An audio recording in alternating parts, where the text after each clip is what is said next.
Hello and welcome to History Through Question. Today's topic is Old NCRT Classics, Chapter 3 Life in Vedic Age. Okay. Now, until Harappan and Mohenjo-दारो की जब तक civilisation की discovery नहीं हुई थी तब तक हमें लगता था कि ये जो सिविलाइजेशंस हैं it comes with the Aryans. Okay, but proper discovery के बाद we will get to know that ये जो हरप्पन और मोहनजोदड़ो सिविलाइजेशन ये काफी पहले अर्लियर ही आ चुकी थी. ओके, सो ये भी हमने देखा था when we discuss Harappan cities और बेसिकली हरप्पन सिविलाइजेशन दैट जो हरप्पन सिटीज थी और बेसिकली हरप्पन सिविलाइजेशन के डिक्लाइन के बाद इनका जो कल्चर था और बेसिकली वो किसमें ट्रांसफॉर्म हो गया था फ्रॉम अर्बन टू रूरल. और ये ड्यू टू विच ये जो कल्चर था हरप्पन्स का ये विलेजेस में कंटिन्यू रहा था. ओके, नाउ अगर हम देखें if we see during second millennium BC that उस टाइम क्या हुआ था, there are varieties of culture, काफी वेराइटीज ऑफ कल्चर एग्जिस्ट हो गए थे in the whole of the Indian subcontinent में. ओके, इंडियन सब कॉन्टिनेंट में काफी वेराइटीज ऑफ कल्चर आ गए थे. Okay, so due to which जब वेराइटीज ऑफ कल्चर आ जाएंगे सो व्हाट विल हैपन, इसमें जो वेराइटीज ऑफ कल्चर होंगे इसमें there are varieties of people, अलग अलग कल्चर के डिफरेंट पीपल्स भी होंगे. और ये जो लोग होंगे ये रहते होंगे different parts of the country और स्पीक करते होंगे डिफरेंट लैंग्वेज. तो ऐसे ही एक इंडो आर्यन लैंग्वेज ग्रुप और बेसिकली इंडो आर्यन जो लैंग्वेज स्पीक करते थे ये ग्रुप एमर्ज हुआ था इन दी नॉर्थ वेस्टर्न इंडिया. और बेसिकली यही जो पार्ट था और यही जो इंडो आर्यंस थे it became the basis of वैदिक संस्कृत. ओके, ना अगर हम देखें ये जो इंडो आर्यंस हैं इनका ओरिजिन क्या है, इनका ओरिजिन क्या है, तो फर्स्ट ऑफ ऑल अगर हमें देखें इनका प्रॉपर तरीके से ओरिजिन तो इंडो आर्यंस का ओरिजिन हमें पता नहीं है. ओके, सो इनका ओरिजिन जो है वो अननोन है. Okay, at the same time ऐसा भी माना जाता है कि they came from north eastern Iran. ये कहाँ से आए हैं, ये नॉर्थ ईस्टर्न ईरान से आए हैं और बेसिकली उस रीजन से आए हैं that was near the Caspian sea, that is region near Caspian sea और बेसिकली सेंट्रल एशिया अगर हम कहते हैं उनको. ओके, सो ये जो इंडो आर्यंस थे basically to distinguish among them from the other Aryans ये क्या किया था, इन्होंने एक प्रॉपर इंडो आर्यंस ग्रुप बनाया था. और ये ग्रुप क्यों बनाया था, in order to distinguish among them from the other Aryans जो कि थे वेस्टर्न एशिया और यूरोप्स के. Okay, so at the same time हमें जो इंडो आर्यंस हैं इनके बारे में ये भी नहीं पता है कि इनकी रेस क्या थी. ओके, रेस क्या है, ये सेम थी और डिफरेंट थी और बेसिकली किसी भी तरीके से रिजेंबल करती थी फ्रॉम जो अर्लियर सेटलर्स थे जो कि रहते थे नॉर्थ वेस्टर्न इंडिया में. ओके, हमें इनके बारे में भी नहीं पता है. ओके, अच्छा इनके बारे में ये भी कहा जाता है कि जो आर्यंस हैं दे केम इन लार्ज नंबर. और जब लार्ज नंबर्स में आए थे तो उन्होंने क्या किया था, उन्होंने इन्वेट किया था, दे इन्वेडेड कंट्री. ठीक है, लेकिन ये जो हाइपोथेसिस है बेसिकली इसके जो एविडेंस है इट वाज नॉट प्रोमिनेंट. ठीक है, ड्यू टू विच इसके लेस एविडेंस है कि ये जो एक कॉन्सेप्ट है कि जो आर्यंस है वो लार्ज नंबर में आए होंगे और ड्यू टू विच उन्होंने इन्वेट करा होगा कंट्री, तो इसका काफी लेस एविडेंस है. ओके, अच्छा एज पर मेनी हिस्टोरियंस ये जो आर्यंस हैं दे केम इन स्मॉल ग्रुप्स, ये स्मॉल स्मॉल ग्रुप्स में आए थे. एज पर दी मैनी हिस्टोरियंस ये आर्यंस स्मॉल ग्रुप्स में आए थे.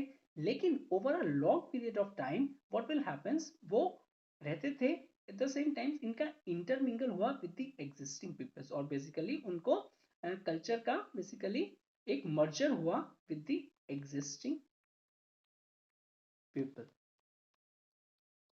ओके, अच्छा एक क्वेश्चन होता और आता है कि ये जो पीरियड है और बेसिकली जो इंडियन हिस्ट्री में इसको वैदिक एज क्यों कहते हैं, इंडो आर्यंस टाइम का जो पीरियड है इसको वैदिक एज क्यों कहते हैं. So why this period is known as Vedic age? It is because इसमें क्या हुआ था, इट्स रिकंस्ट्रक्शन, इसका जो रिकंस्ट्रक्शन है ये किस पे बेस्ड है? इस reconstruction is based on using the Vedic text as source, using the Vedic text as source. So why this period is called the Vedic age? It is because इसका जो reconstruction है वो किस पे based है? On using the Vedic text as a sources. But अगर हम देखें now we also have archaeological evidence. सिर्फ और सिर्फ इसका literary evidence नहीं है, अब हमें इसके archaeological evidence भी मिले हैं. Okay? So ये जो इंडियन आर्यंस थे इनके बारे में अगर हम थोड़ा सा डीप जाएं और हमें we will found that first of all ये जो इंडो आर्यंस थे they are or basically they practice pastoralism. They practice pastoralism. वो एग्रीकल्चर भी प्रैक्टिस करते थे. ओके और इनकी जो पॉटरी थी इट वॉज पेंटेड ग्रेवेयर. ये पेंटेड ग्रेवेयर पॉटरी यूज करते थे बेसिकली. अब यहाँ पे ये जो वर्ड वेयर है ना इसका मीन्स क्या हुआ? इस मीन्स ये जो वेसल्स हैं they are made of baked clay. They are made of baked clay. Okay so painted grey ware होता था. अच्छा ये जो पॉटरी था ना ये इस रीजन में यूज होता था जहां पे इंडो आर्यंस थे. इनके एडजेसेंट एरिया में कौन सी पॉटरी यूज होती थी? वहां पे ब्लैक एंड रेड वेयर. सो अब यहाँ से हम क्या उसको कंक्लूड कर सकते हैं कि जो इनका कल्चर था it was quite different from the other ones. Okay so different different practices और एक पोएट्री भी उसका एक एग्जांपल है. ओके नाउ अगर हम देखें हमारे पास बहुत लिटरेरी भी एविडेंस है और आर्कियोलॉजिकल सोर्सेज भी हैं in order to reconstruct this Vedic age. Okay अच्छा ये भी सजेस्ट किया जाता है कि ये जो वैदिक कल्चर है ना ये मिक्सचर है. ठीक है सो ये जो वैदिक कल्चर है इट्स बेसिकली अ मिक्सचर. और ये मिक्सचर किसका है? बिकॉज वो जो इंडो आर्यंस आए थे और जब उन्होंने अपने कल्चर को ब्लेंड किया था with local culture so that is why इनका मिक्सचर हुआ था. और इस ये जो मिक्सचर है ना इसमें जो एलिमेंट्स थे सम कॉन्टिन्यू एलिमेंट भी रहे थे. कॉन्टिन्यूड इन द सेंस जो ऑलरेडी एग्जिस्टेड थे और सम चेंजेस जो इंडो आर्यंस लाए थे. और ये जो चेंजेस लाए थे ना ये आइडियाज और प्रैक्टिस में लाए थे. ठीक है तो कुछ आइडियाज और प्रैक्टिस जो ऑलरेडी एग्जिस्टेड थे और कुछ आइडियाज और प्रैक्टिस जो इंडो आर्यंस लाए थे तो इन दोनों को मिला के एक इंटरमिंगल ऑफ कल्चर हुआ. और बेसिकली जो ये कल्चर था इसमें ब्लेंड था विद लोकल कल्चर. जो इंडो आर्यंस का कल्चर था इस तरीके से इसमें ब्लेंड था विद लोकल कल्चर. ओके तो एक डिस्टिंक्ट फॉर्म ऑफ एक सेपरेट कल्चर एमर्ज हुआ. ठीक है अच्छा जो आर्यंस अगर हम देखें जो आर्यंस आए थे तो ये कहाँ पे फर्स्ट सेटल्ड हुए थे? ये जो आर्यंस हैं फर्स्ट सेटल हुए थे इन दी पंजाब और वहां से बेसिकली ग्रेजुअली वो मूव किए थे फ्रॉम दी साउथ ईस्टवर्ड्स. ठीक है साउथ ईस्टवर्ड. नाउ अगर हम मैप में देखें तो साउथ ईस्टवर्ड की हम किस लोकेशन की बात करें? नाउ ये नॉर्थ हो गया, ये साउथ हो गया, ये ईस्ट हो गया और ये सॉरी ये वेस्ट हो गया और ये ईस्ट हो गया. हम यहाँ पे बात कर रहे हैं साउथ ईस्टर्न की. तो हम इस रीजन की बात कर रहे हैं यहाँ पे ये पंजाब में आए थे उसके बाद ये मूव हुए साउथ ईस्टवर्ड्स रीजन में that is the north of Delhi. Okay so हम एक चीज और भी हमें पता चलती है there used to be a river. एक पहले रिवर थी जो कि फ्लो करती थी नियर बाई सरस्वती. नाउ ये जो रिवर है ना इसको ड्राई अप हो गई है बट नाउ हमें इसके पैलोलॉजिकल रिमेन्स मिलते हैं. जो हिस्टोरियोग्राफी और जो आर्कियोलॉजिकल रिसोर्स हैं हमें रिसेंटली इसके पैलोलॉजिकल रिमेन्स मिले. दैट मीन्स इस जगह से ये रिवर जो माइथोलॉजिकल रिवर जिसको मानते हैं वो रियल में फ्लो करती थी. ओके नाउ यहाँ पे जो आर्यंस थे ना वो पहले स्टार्टिंग में काफी साल तक रहे थे और यही उन्होंने प्रिपेयर किया था basically how to collect hymns. ठीक है तो कलेक्शन ऑफ हिम्स कहाँ से स्टार्ट हुआ था? यहीं से स्टार्ट हुआ था, इसी रीजन से स्टार्ट हुआ था यहाँ पे. That is the collection of hymns और इसको हम क्या बोलते हैं? ऋग्वेदा. ठीक है नाउ ये भी माना जाता है कि जो ये जो सेम रीजन है जहां पे और बेसिकली ये जो प्लेन है ऑफ कुरुक्षेत्र का जहां पे फेमस ग्रेट बैटल हुआ था और पांड्यास और कौरवास के बीच में that is the Mahabharata. Okay अच्छा, सम टाइम लेटर्स क्या हुआ था, आर्यंस पहले यहाँ पे रहते लेकिन उसके बाद उन्होंने मूव किया था ईस्टवर्ड डायरेक्शन में, ईस्टवर्ड डायरेक्शन में मूव किया था। और अगर हम देखें तो यहाँ पे जो गंगा वैली है उसके अलोंग वो लोग मूव किया था। और अच्छा, ये जो गंगा वैली है ना, यहाँ पे अर्लियर क्या हो बेसिकली, अभी भी हम देखें वहां पे बहुत ही थिक फॉरेस्ट है, थिक फॉरेस्ट थे। तो उनको क्लियर करने के लिए ये लोग क्या करते थे, so they left with two options, either उनको जला दिया जाए और काट दिया जाए। नाउ काटने के लिए आपको एक हार्ड मटेरियल चाहिए और वो उसको फुलफिल किया आयरन एक्सेस ने।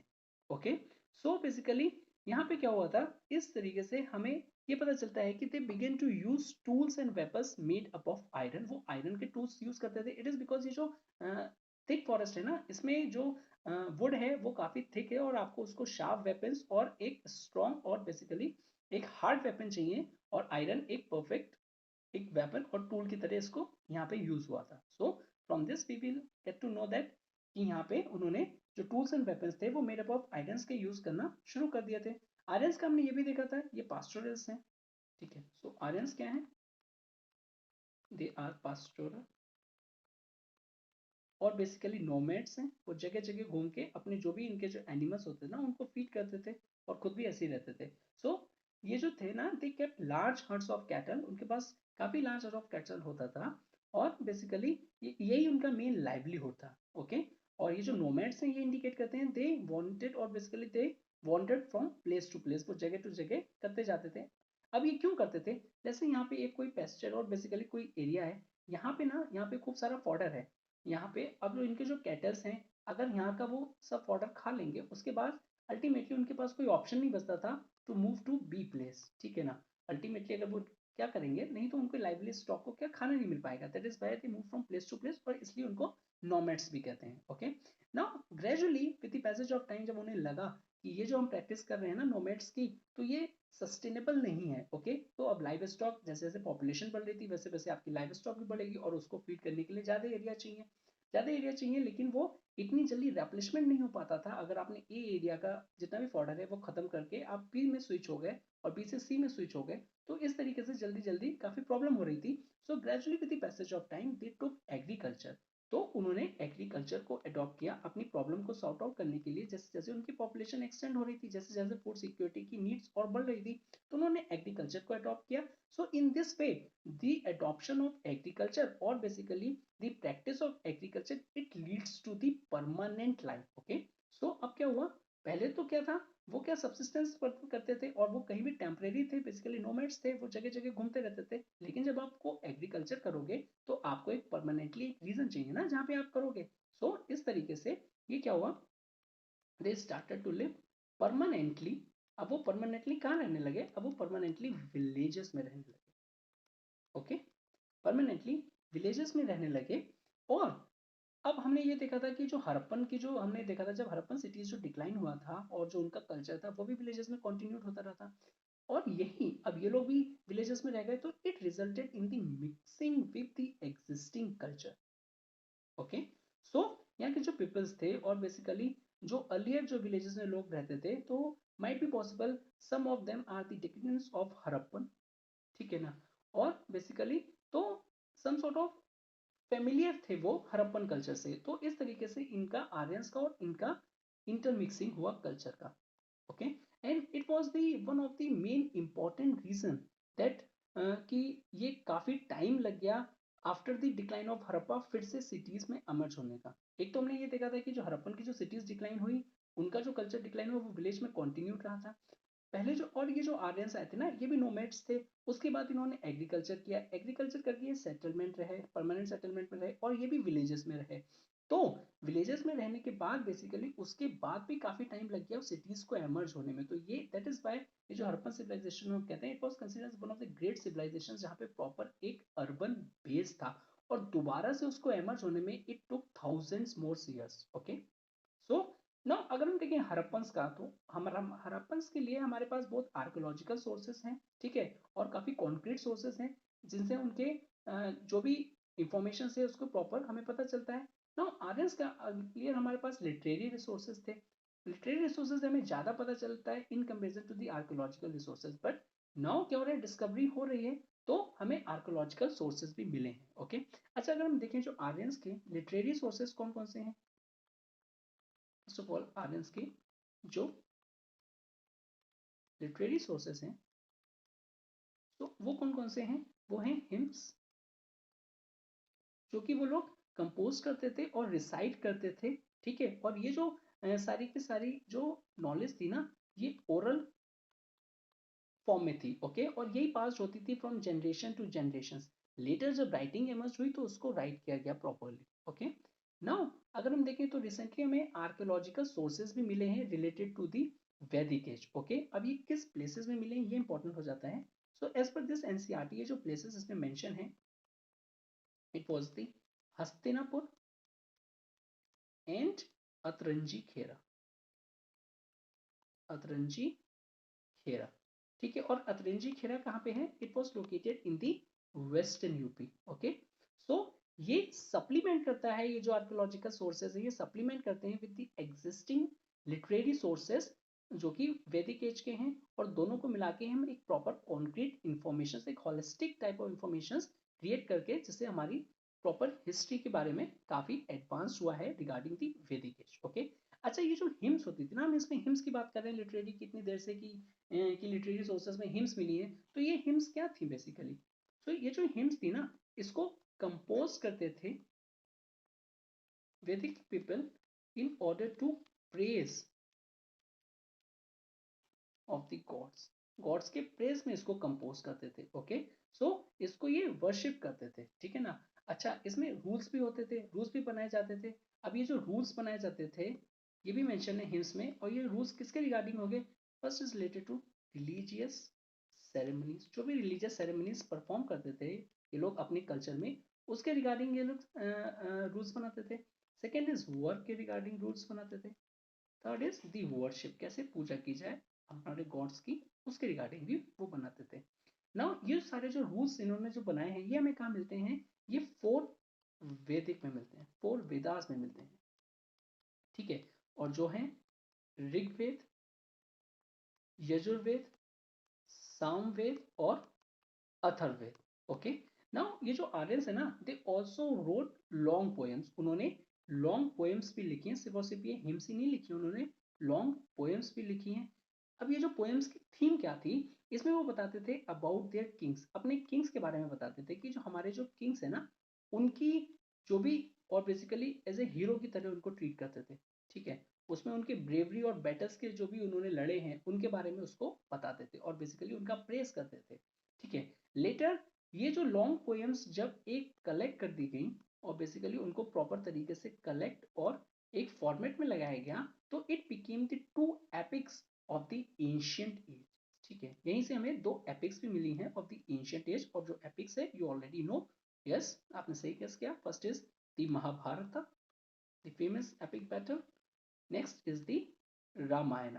नाउ आपके लिए क्वेश्चन है, महाभारत और रामायण के प्रॉपर ऑथर कौन है, अगर if you know please write down in the comment section below, तो इससे आपका रिकॉल भी हो जाएगा। ओके सो काफी कंफ्यूजन रहता है बिटवीन द महाभारत और रामायण कि ये किसने प्रॉपर इसके कंपोजर कौन है। ओके अब हम देखेंगे proper king and his officers under Vedic age. So king and his officers, so at that time ना ये जो आर्यंस थे इनकी जो सोसाइटी थी वो डिवाइडेड थी इनटू ट्राइब्स में। ठीक है, और ईच ट्राइब जो है वो एक पर्टिकुलर रीजन में रहते थे। ओके और उनके डिफरेंट ट्राइब्स के जो थे अपने रिसोर्सेज होते थे। अब आप खुद इमेजिन करो कि जो डिफरेंट ट्राइब्स हैं डिफरेंट रीजन में रहते हैं और उनके डिफरेंट रिसोर्सेज हैं, तो ये तो बहुत ही लाजमी है ना कि रिसोर्सेज के लिए वो आपस में लड़ते हों। ऑब्वियसली हमने देखा था अर्लियर क्या हुआ था, वो पास्टोरल्स और नोमैड्स थे, they move from place to place. तो अगर आपको एक कोई रीजन है और आप किसी दूसरे के रीजन में जा रहे हो, अल्टीमेटली आप उसके रिसोर्सेज को एक्सट्रैक्ट कर रहे हो, उसके रिसोर्सेज को यूज कर रहे हो, तो ये रीजन था, एक बहुत बड़ा रीजन था कि आपस में वो लोग लड़ते भी थे, और resources was one of the reasons. ठीक है, अब रिसोर्सेज कैसे, लोग जब रिसोर्सेज होंगे ना, पोजीशन ऑफ ग्रासलैंड, तो कैटल को फीड करने के लिए और ग्रेस करने के लिए उतनी चाहिए होते थे रिसोर्सेज, और बेसिकली लैंड चाहिए होती थी, तो इसके लिए काफी लड़ाई होती थी। ना अगर हम देखें ईच ट्राइब जो थी ना उसके एक अपने किंग होता था, या तो अपना एक किंग होगा और बेसिकली कोई चीफ होगा। अच्छा सर ठीक है, किंग है चीफ है, लेकिन इनका सिलेक्शन कैसे होता था? इनका जो सिलेक्शन होता था it was based upon the strength, ये डिपेंड करता था कि उनकी कितनी स्ट्रेंथ है एंड ब्रेवरी, और कितने उन्होंने वॉर्स और बैटल्स में लीड किया है और जीता है।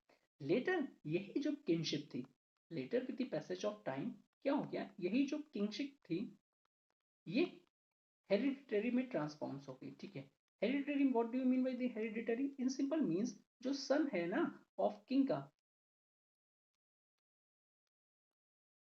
सन ऑफ अ किंग, अब ये बनेगा राजा। ठीक है ना, अब जो पहले अर्लियर जो एक सब सिलेक्शन का ट्रैक क्राइटेरिया था कि स्ट्रेंथ और ब्रेवरी, अब ये नहीं है। अब जब हेरिडिटरी हो जाएगा तो किंग का जो बेटा होगा ना वही बनेगा किंग। ओके सर, जब उसके फादर डाई हो जाएंगे। अच्छा अब क्वेश्चन आता है कि यहाँ पे किंग काफी इंपॉर्टेंट है, लेकिन किंग की ड्यूटीज क्या है?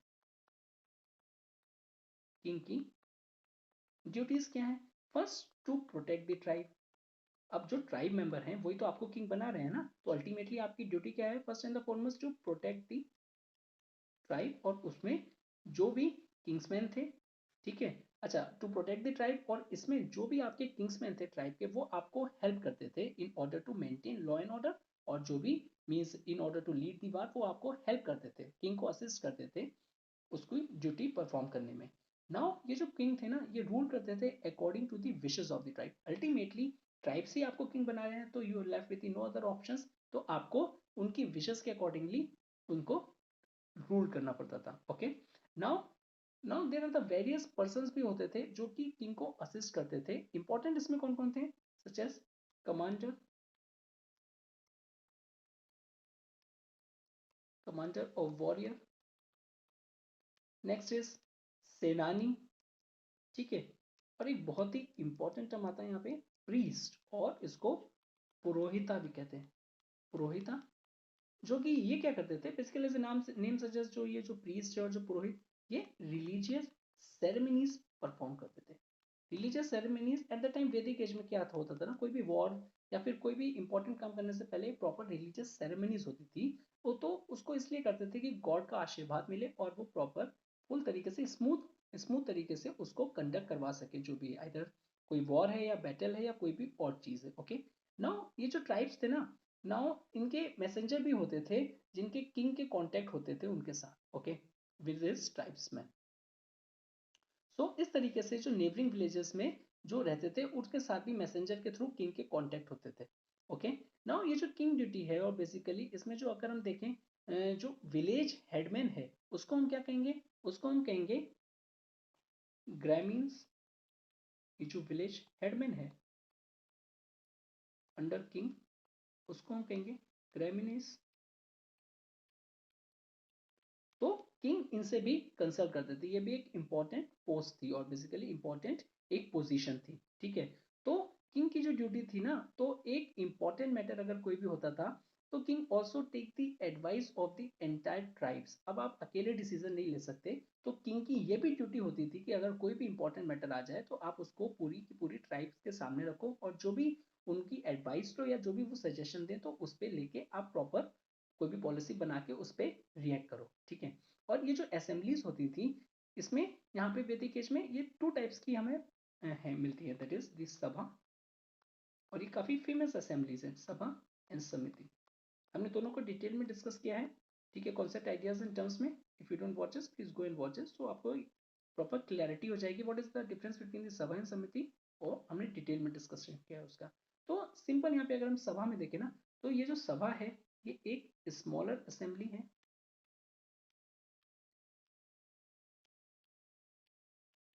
किसकी? सेलेक्टेड पीपल की, सेलेक्टेड पीपल की। ठीक है, ऑन दी अदर हैंड समिति क्या है? जिसमें आर्यंस कुड स्पीक, यानी अगर मैं इसको आज के टर्म्स में पॉलिटी की तरह देखूं तो यहाँ ये लोकसभा हो गई, जिसमें मोस्ट ऑफ द मेंबर जो भी जितने भी रिप्रेजेंटेटिव है हमारे स्टेट के ये सारे होंगे। ऑन दी अदर हैंड जो सभा है वो स्मॉलर असेंबली हो गई, इन्हीं में से लोकसभा के मेंबर्स में से सेलेक्टेड ग्रुप, तो इसको हम कहेंगे आज के टाइम में कैबिनेट। और यही most important decision taking body होती थी राइट नाउ भी और उस टाइम भी। नाउ यहाँ पे जो विलेजेस थे, अगर हम देखें, ये जो ट्राइबल पीपल थे अर्लियर स्मॉल विलेजेस में रहते थे और basically split into the smaller unit. Okay, वो स्प्लिट थे, लेकिन gradually with the gramas emerge हुए और इन ग्रामास में नंबर ऑफ फैमिलीज ज्वाइंटली रहने लगे। ओके, नाउ जब ये जो ट्राइब्स स्मॉलर यूनिट में स्प्लिट थी, नोमैडिक लाइफ को प्रैक्टिस करते थे। ओके, नाउ ग्रेजुअली जब ग्रामास एमर्ज हुए, इसमें नंबर ऑफ फैमिलीज आई, उस टाइम ये लोग एग्रीकल्चर स्टार्ट कर दिया था इन्होंने प्रैक्टिस करना। और बेसिकली जो एग्रीकल्चर है वो एक परमानेंट सेटलमेंट है, तो आपको लास्ट नंबर ऑफ पीपल चाहिए in order to proper utilization of fields. तो इस तरीके से जो स्मॉलर यूनिट्स थे वो लेटर कन्वर्ट हुए इनटू द विलेजेस।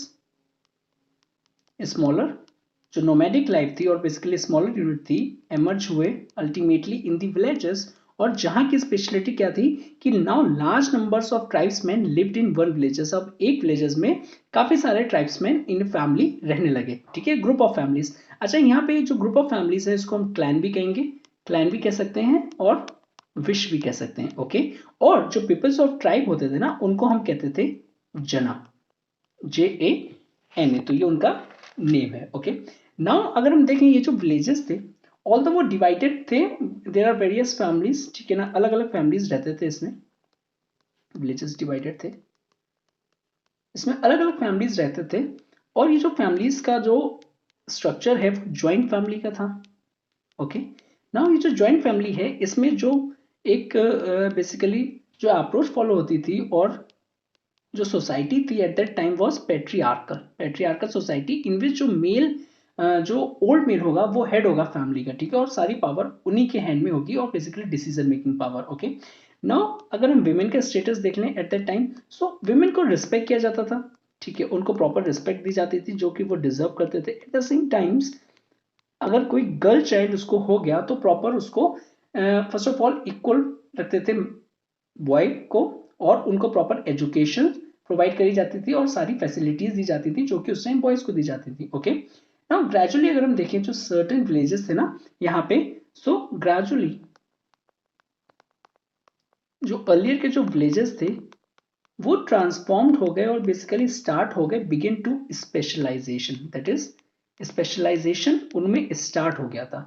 अब ये स्पेशलाइजेशन कैसे स्टार्ट होगा, जैसे कोई पर्टिकुलर क्राफ्ट है, जैसे पॉटरी है, तो अगर इस एरिया में हम कहेंगे कहीं क्ले जो है वो गुड सफिशिएंट क्वांटिटी में है जो कि बहुत ही अच्छा माना जाता है मेकिंग पॉट्स, तो यहाँ पे क्या होगा सारे पॉटर्स आ जाएंगे, तो इस तरह से उस एरिया में ट्रेड स्पेशलाइजेशन हो जाएगा।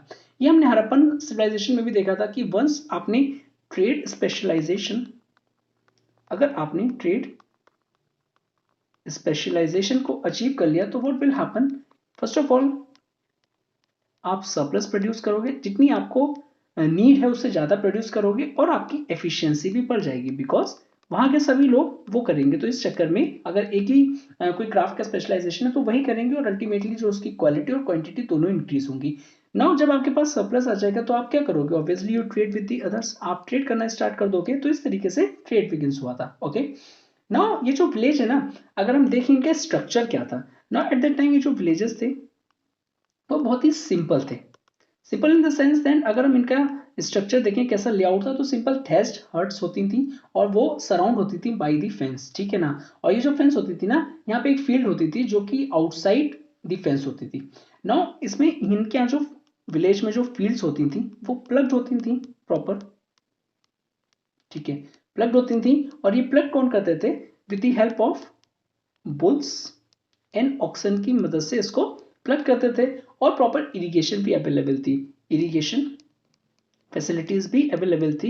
Irrigation either by wells, proper wells के थ्रू करते थे या फिर चैनल्स के थ्रू करते थे। ओके, नाउ अगर हम देखें बार्ले, जो बार्ले इनका जो है it was widely grown, barley was widely grown. Later हमने ये भी देखा था कि व्हीट एंड राइस भी ये लोग कल्टीवेट करने लगे थे और बेसिकली ऑल्सो ग्रोन। हंटिंग जो था ना इनका एक अनदर इंपॉर्टेंट ऑक्यूपेशन था, और किन किन एलिफेंट्स को सॉरी किन किन एनिमल्स को ये हंट करते थे, सच एज एलिफेंट्स हो गए, बफेलोज हो गए, बोर्स हो गए, एंटीलोप्स हो गए, इन सबको वो हंट करते थे। अच्छा, एक इंपॉर्टेंट और एनिमल था दैट इज अ काउ। ठीक है, important animal it is because जो पीपल थे ना that were dependent upon the produce of the cow, ठीक है, जो इसका जो प्रोड्यूस होता था मिल्क घी बटर इनसे जो भी इससे मीन्स इनके मिल्क से निकलता था और बेसिकली जो प्रोड्यूस करते थे तो काफी ज्यादा इंपॉर्टेंस था उसका, ठीक है। एज पर एनसीईआरटी, इस ओल्ड एनसीईआरटी में ये भी दिया गया है कि ड्यूरिंग कभी कभार क्या होता था स्पेशल गेस्ट आते थे, सो अगर स्पेशल गेस्ट आते थे तो उनको बीफ सर्व किया जाता था करते थे, ठीक है। सो ये जो है ना बीफ सर्व करते थे स्पेशल गेस्टों से, it was considered as a mark of honour, ये बहुत एक ऑनर माना जाता था। लेकिन लेटर सेंचुरीज में जब हमने देखा ब्राह्मणास का प्रोमिनेंस हुआ और बेसिकली उनको फॉरबिडन कर दिया गया टू ईट मीट्स, ठीक है ना। और ये भी काउस की इंपॉर्टेंस यहाँ पे पता चलती है कि एट दैट टाइम जो मैन की जो लाइफ थी ना it was equal to 100 cows. अगर किसी basically man killed another man तो उसको 100 काउस पे करनी पड़ती थी फैमिली, दैट इज जो जिसको जिसके यहाँ डेड हुआ है और जिसको मारा था, ठीक है ना, एज अ पनिशमेंट के तौर पे। नेक्स्ट इंपॉर्टेंट एनिमल था हॉर्स, ठीक है। नाउ ये नेटिव नहीं था इंडिया का, it was brought by the Aryans from Iran and central Asia. अब इसको कैसे यूज करते थे और किसके लिए यूज करते थे, it is use for first of all drawing chariots, chariots को चलाने के लिए यूज करते थे, ओके। सो चैरियट्स आइदर कैटल और एज ए गेम की तरह भी इसको यूज करते थे कैटल और बेसिकली चैरियट गेम, ठीक है ना। नाउ जो चैरियट मेकर्स थे ना एट द टाइम उनको बहुत ही रिस्पेक्ट किया जाता था और consider as a respectful members of the society, okay. और अगर किसी के पास अगर कोई लाइट टू व्हील्ड चैरियट होती थी तो उसको एक बहुत ही अच्छा स्टेटस सिंबल माना जाता है, ठीक है। तो you can equate with today's Mercedes और ऑडी टाइप थिंग्स, ओके। सो लेटर पीरियड्स में हमने ये भी देखा जो किंग्स थे दे देमसेल्व्स ड्राइव करते थे चैरियट को और basically sitting on an elephant, तो as a mark of honour की तरह, ठीक है। नेक्स्ट इंपॉर्टेंट हो गया बेसिकली अगर यही हॉर्स देखे ना इसका एक रिलीजियस सिंबल भी था, ठीक है। और बेसिकली रिलीजियस सिंबल के तौर पे कैसे यूज होता है अगर हॉर्स को ये मैसेज देखें religious symbol, it is because आपको याद होगा एक बहुत ही इंपॉर्टेंट सेक्रीफाइस थी और बेसिकली उसको कहा जाता था अश्वमेधा, अश्वमेधा सेक्रीफाइस, ठीक है। अब इस अश्वमेधा सेक्रीफाइस में क्या होता था, मींस हॉर्स को रिलीज कर दिया जाता था किसी भी टेरिटरी पे and the territory over which it roamed, अगर वहां पे वो घूम के आ गया was claimed by the king, ठीक है ना, जिसने उसको रिलीज किया गया था। अनअपोज अगर आ गया तो वो टेरिटरी किंग को कर दी जाती थी कि मींस आपने सॉवरेनिटी को एक्सेप्ट कर लिया है विदाउट एनी क्वेश्चंस, ठीक है। तो ये भी हॉर्स का एक इंपॉर्टेंट रिलीजियस सिंबल था that is Ashvamedha sacrifices, okay. Next अगर हम देखें the life of the people, क्या लाइफ थी at the time of the people की, okay, life of the people. So first of all दो टर्म्स हैं यहाँ पे आर्यंस एंड दास्यूस, ठीक है ना। जो आर्यंस थे वो सेटल हो गए थे in the various parts of the north India, हमने देख लिया था। और ये जो आर्यंस थे ना ये हॉस्टाइल थे टू दी इंडिजीनियस पीपल, जो कि कंसिडर कहा जाता है दास्यूस को, तो ये इंडिजीनियस पीपल्स थे और आर्यंस इनके हॉस्टाइल थे, ठीक है ना। तो अगर हम देखें दास एंड द दास्यूस, ये टर्म्स इंटरचेंजेबली यूज किया जाता है, दासास एंड दास्यूस, ठीक है ना। सो ये जो दासास है ना ये बेसिकली क्या होते थे और दास्यूस कौन होते थे, तो फर्स्ट ऑफ ऑल ये सेम गॉड को वर्शिप नहीं करते थे, दास एंड द दास्यूस नहीं करते थे जैसे कि वो आर्यंस करते थे, ठीक है ना। आर्यंस के अपने अलग गॉड थे, इनके दास और दास्यूस के अलग थे। और ये जो दास्यूस थे ये स्पोकन लैंग्वेज जो होती थी वो इनकी डिफरेंट होती थी from the Vedic Sanskrit, okay. So first of all इनके जो गॉड थे it was not same as Aryan और इनकी जो लैंग्वेज होती थी वो डिफरेंट होती थी वैदिक संस्कृत से, ठीक है ना। So during passage of time क्या हुआ, ये जो दासास थे ना सम दासास चीफ उनको तो बहुत ही ग्रेट रिस्पेक्ट के साथ ऑनर किया जाता था, बट मेनी दासास को पीपल को एनस्लेव कर लिया गया था, ठीक है, एनस्लेव कर दिया जाता था। और यहीं से वर्ड आया है दास, दैट इज द दासा। और बेसिकली इसका मतलब यहाँ पे स्लेव निकला, दैट इज द दासा, ठीक है। और इनसे डिफिकल्ट वर्क करवाए जाते थे सच एज मीन्स बहुत ही जो लो वर्क होता था मीगर सैलरीज के साथ, उनको काइंडली ट्रीट भी नहीं करते थे इस तरीके से, ओके। नाउ अगर हम आर्यंस को देखें ऑन दी अदर हैंड, जो आर्यंस थे दे वर बेसिकली जब उन्होंने मैरी कर लिया लोकल से और बेसिकली मिक्स हो गए विद द लोकल कल्चर, तो ये टर्म्स आर्य आया, आर्य इमर्ज हुआ। और यहाँ पे आर्य का जो मीन्स है ना it refers to any person जिसको रिस्पेक्ट दी जाती हो, ठीक है। So it's a respectable term, उसको रिस्पेक्ट दी जाती हो, ठीक है ना। Now next is the society. अब सोसाइटी कैसी थी at that time, so Aryans जो थे ना इट वाज और basically they were divided into 3 groups, ठीक है। तो सबसे पहले आ गया किंग हो गया, वो बहुत ही पावरफुल थे। फिर वॉरियर्स क्लैन आ गया, इन पूरे को जैसे हम क्षत्रियास कहेंगे, क्षत्रियास कहेंगे। नेक्स्ट आ जाते थे प्रीस्ट, और बेसिकली उसमें ब्राह्मण्स कहेंगे उनको, Brahmins. Next is the craftsman and cultivators, और उनको हम कहेंगे वैश्यास, ठीक है। नो फोर्थ ग्रुप भी ऐड हुआ इन 3 कैटेगराइजेशन में, और उसको कहते थे ये शूद्रास, ठीक है। और शूद्रास में कौन कौन आ जाएंगे, दास्युस और बेसिकली आर्यंस, आर्यंस भी आ जाएंगे, यस आर्यंस भी आ जाएंगे, who were look down upon, जो कि प्रॉपर तरीके से नहीं, जो मिक्स्ड रेस के थे, ठीक है ना। सो इस तरह से जो आर्यन सोसाइटी था, it was divided into 4 part, ठीक है। तो कौन कौन से आएंगे, क्षत्रियास, ब्राह्मणास, वैश्यास एंड द शूद्रास, ठीक है। और एट द टाइम जो अर्ली वैदिक एज में अगर हम देखें तो इनके सेपरेट, इन सबके बेसिकली क्या होता था, सेपरेट ऑक्यूपेशंस होते थे, सेपरेट ऑक्यूपेशंस होते थे। और कोई भी इस टाइम स्टिफनेस नहीं थी, कोई भी आपके अकॉर्डिंगली आप उसको चूज कर सकते हो, अर्लियर फिक्स नहीं था, ठीक है ना। और लेटर ऑन जब लेटर वैदिक एज में देखा तो हमने बाई बर्थ और बाई कास्ट होना किया कि अगर आप ये कास्ट के हो और बेसिकली बाई बर्थ आप इस कास्ट के हो तो आप यही ऑक्यूपेशन करोगे, आप उसको इंटरचेंज नहीं कर सकते, ठीक है ना। ये भी हमने देखा था कि जो ब्राह्मण्स थे ना वो इक्वेट हो गए थे क्षत्रियास के साथ, जो कि टॉप मोस्ट पोजीशन थी later. It is because of जो ब्राह्मण्स ने रिलीजियस इंपॉर्टेंस को काफी उसको पॉपुलराइज किया था, रिलीजियस इंपॉर्टेंस को काफी पॉपुलराइज किया था। सो बेसिकली ये कैसे किया था, तो वो उनका कहना था कि अगर हम किसी भी काम के लिए जा रहे हैं और उसकी प्रॉपर सेक्रीफाइस करेंगे और रिलीजियस सेरेमनीज करेंगे, हिम्स करेंगे, तो हमें जो गारंटीड गेन होगा, ठीक है ना। सो इस तरीके से वो most influential members of the society बन गए। ओके थोड़ा सा देख लेते हैं। ओके नाउ ये जो ऑक्यूपेशन थी ना, इसमें मोस्ट प्रोमिनेंट इंपॉर्टेंट कौन कौन सी थी, एग्रीकल्चर थी, कैटल रियरिंग थी, फिशिंग हो गई, मेटल वर्क हो गया, carpentry and teaming are the common occupation जो कि विलेजेस में एट द टाइम प्रेवलेंट थे। अच्छा यहाँ पे एक बहुत ही इंपॉर्टेंट आता है मेटल वर्क का। एट द टाइम क्या हुआ था, न्यू मेटल डिस्कवर्ड हुआ था और उसका नाम था आयरन। सो हम सब यूजेस देख लेते हैं आयरन के। सो जैसे ही आयरन की डिस्कवरी हुई तो बेसिकली इट एडवांस, और बेसिकली और उसने लाइफ को काफी एडवांस किया और इसके काफी एडवांटेजेस भी थे ओवर दी अर्लियर, ठीक है ना। लाइफ काफी इजी हो गई थी, कैसे, first of all it was hard metal, ठीक है, ये काफी हार्ड था, टफ मेटल था in comparison to the copper and bronze.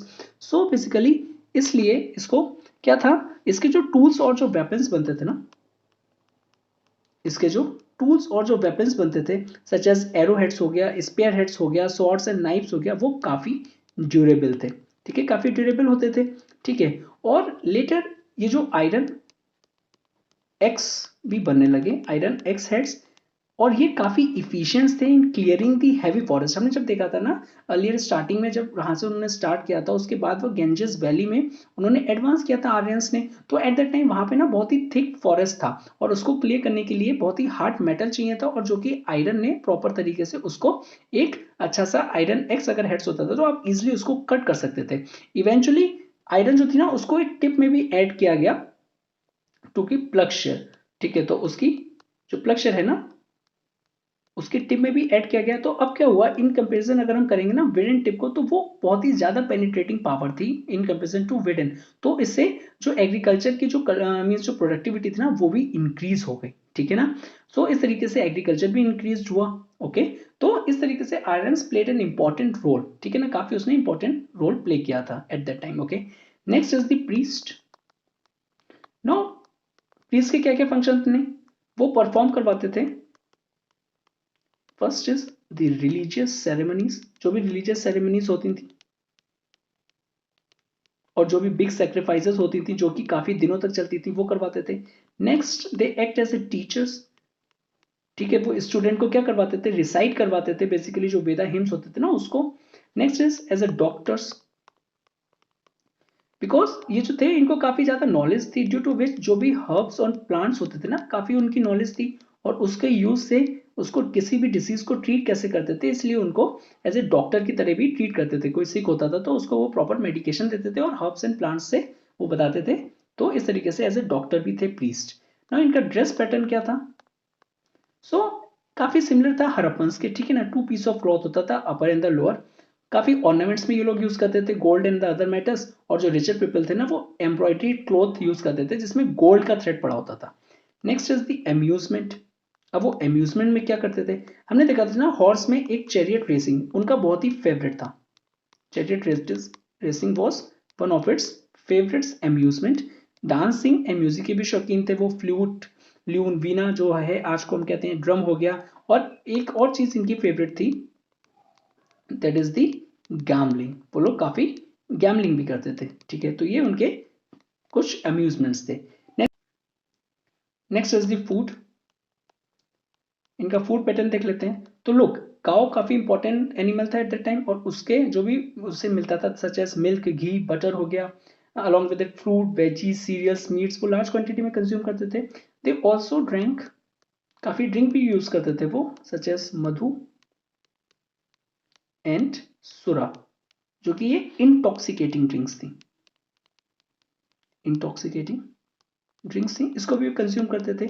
और कभी कभी एक स्पेशल ड्रिंक भी वो कंज्यूम करते थे, और इस स्पेशल ड्रिंक का नाम है, इट वॉज क्वाइट इंपॉर्टेंट, और बेसिकली सोमा, ठीक है ना वो।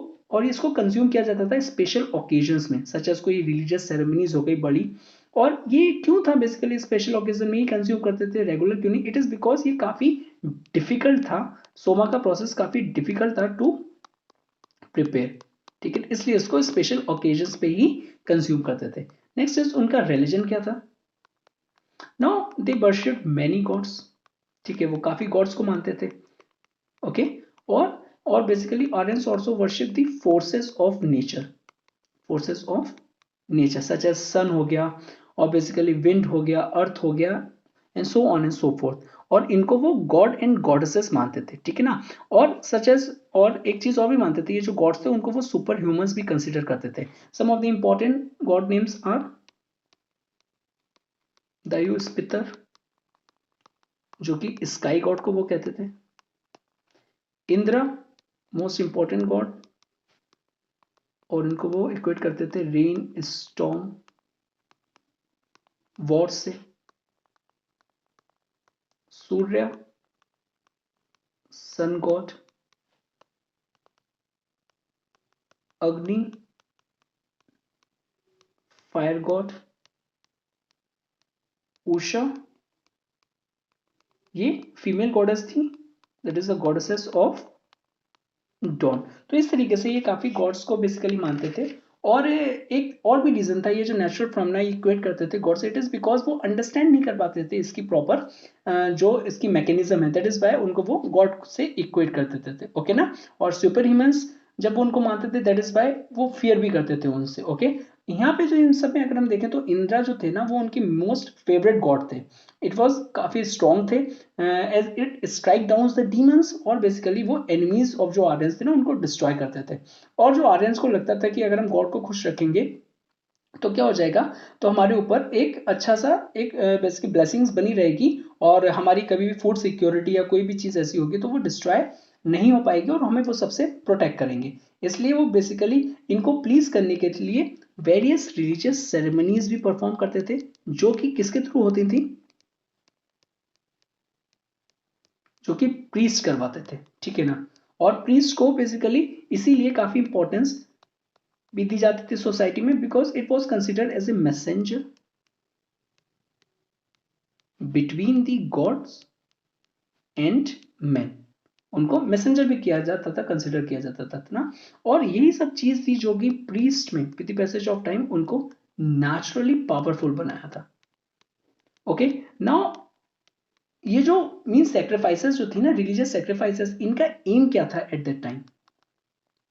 फर्स्ट ऑफ ऑल ये जो रिलीजियस सेक्रीफाइसेस थी इसकी बहुत ही अच्छी प्रिपरेशंस करते थे वो, खूब सारे ऑल्टर्स बना के, बड़े बड़े ऑल्टर्स, प्रॉपर सेक्रीफाइसेस होती थी, इसमें हिम्स रिसाइट करते थे वो काफी टाइम तक, ठीक है। और स्पेशल ओकेजन्स पे अगर कोई बड़ी रिलीजियस सेरेमनीज है तो सोमा ड्रिंक को भी वो कंज्यूम करते थे, ओके। नाउ इनका एम क्या था, नाउ अगर हम देखें इनका एम था ना मोस्टली मटेरियल बेनिफिट के लिए था, मटेरियल एडवांटेजेस के लिए था, and not for the spiritual advantage जो कि लेटर पार्ट में एमर्ज हुआ था। अर्लियर इनका क्या था, मटेरियल एडवांटेज, कि हमें कोई अगर सन के लिए है, हम वॉर जीत जाए, हमारी जो एग्रीकल्चर प्रोड्यूस है वो अच्छा हो, ठीक है, हमारे फोर्ट्स डिस्ट्रॉय ना हो, हमारे एनिमीज हार जाएं, तो इस तरीके का होता था। और कोई भी स्पिरिचुअल बेसिकली एलिमेंट अटैच नहीं था ड्यूरिंग दी अर्लियर वैदिक टाइम्स, ओके। और ये कब इमर्ज हुआ? इन दी लेटर वैदिक टाइम्स, ओके। था सुपर ह्यूमंस मानता था, उनसे फियर करता था, उनके रिलीजियस सैक्रिफाइसेस करता था। अपार्ट फ्रॉम दैट एक अदर ग्रुप था और basically some sort of people, some people थे जो कि इस रिलीजन को उन्होंने डिस्कार्ड किया था, मींस उनको नहीं मानते थे। और रिलीजन जब नहीं मानते थे और वो क्वेश्चन भी करते थे। अब ये क्वेश्चन कौन कौन से होते थे? First question basically how the world was created, कैसे ये जो हमारा वर्ल्ड है ना, ये कैसे क्रिएट किया गया, आप इसका हमें आंसर बताइए, ओके ना। और बेसिकली खुद भी सर्च करते थे।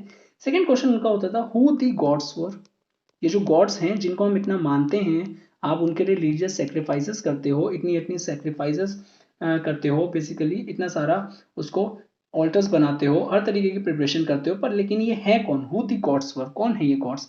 थर्ड क्वेश्चन होता था हु मेड मैन, मैन को किसने बनाया? और इस तरीके के काफी सारे क्वेश्चंस होते थे ना।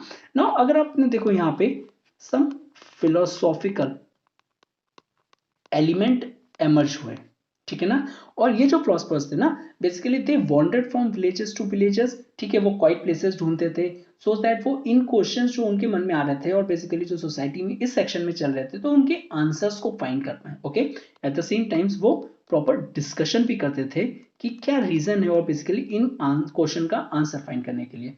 नाउ ये जो आइडिया था ना, अर्लियर मेमोराइज्ड वे में चलता था, मेमोराइज वे में, दैट इज ओरल नॉलेज था, ओरल नॉलेज, ओरल डिस्कशन हो रहा है, नथिंग उसको लिखा नहीं जा रहा है और बेसिकली उसको क्या नहीं किया जा रहा है, उसको सेव करके नहीं रखा जा रहा है प्रॉपर जो डॉक्यूमेंट्स थे और एट द टाइम जो भी चलता था, ठीक है ना। सो ये जो ओरल नॉलेज थी ना ऑल्सो लिमिटेड थी, लेकिन with the passage of time जब राइटिंग इमर्ज हुआ और बेसिकली उनको सारे क्वेश्चंस को एक जगह लिखा गया, उनके आंसर जो भी उन्होंने फाइंड किया तो प्रॉपर वे में लिखा गया, जिनको हम आज जो एक पढ़ते हैं ना, वो उनको उपनिषद के फॉर्म में पढ़ते हैं। और उपनिषद आपको पता होगा that was considered as the part of the Vedas, ठीक है। So it is